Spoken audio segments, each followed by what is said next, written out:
Заслуженный тренер Казахской ССР Тархов Юрий Павлович начал заниматься хоккеем в 9 лет, когда отец ему купил новые коньки-снегурки. Именно с них и начались его первые шаги. Я жил как раз метров 200 от стадиона.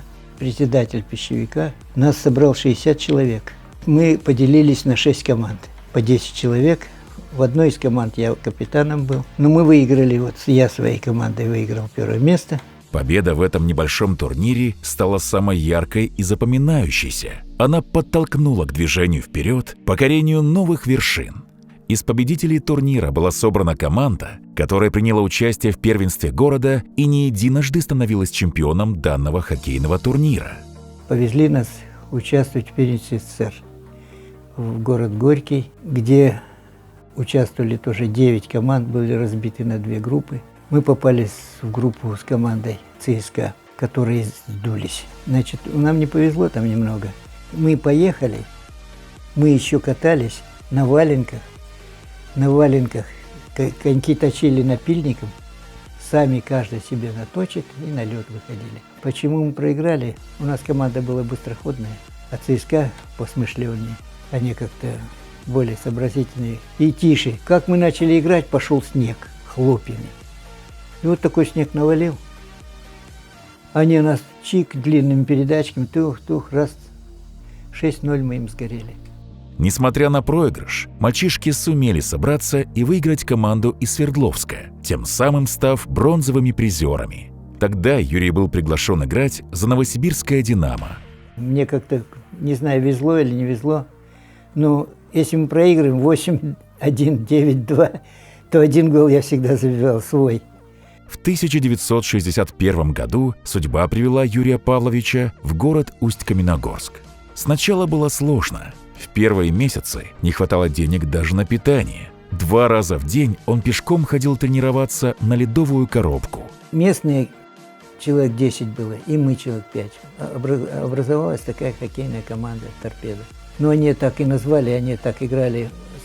Мы-то приехали в 61-м, а завод начал заниматься этим делом в 59-м году.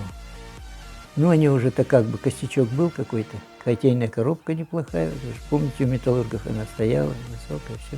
Ну, вот тут мы начали тренироваться. Казахстан проводился в то время, первенство Казахстана. Участвовали все команды Казахстана, своими, никакими не привозными, а своими ребятами, которые у них были. Сейчас совершенно другая система отбора и проведения соревнований. Ну, короче говоря, с того времени, как мы приехали, мы ни разу не проиграли первенство Казахстана. Уже начали мы играть за выход в класс «Б». Класс «Б» выиграли, потом постепенно, все постепенно, по очереди. Ну, я не буду говорить тонкости, где мы проводили там турниры, мы постоянно турниры выигрывали, участвовали много. После полученной травмы нападающий команды «Торпедо» перешел на тренерскую работу. Самое главное то, что мы за 2 года с ребятами, ребята были крупные все, желание хоть сутками тренируйся. Получилось так, что мы за 2 года подтянулись, так что выиграли финал первенства Союза среди молодежи. У меня подряд несколько возрастов выросло на моем. 5, получается, возрастов я выпустил. Из них получилось много мастеров спорта, чемпионов Союза, СССР, Кубка европейских чемпионов, первенства мира. И Борис Александров попал в сборную команду России. И выиграли они Олимпийские игры. Вот с чего и все и началось у меня.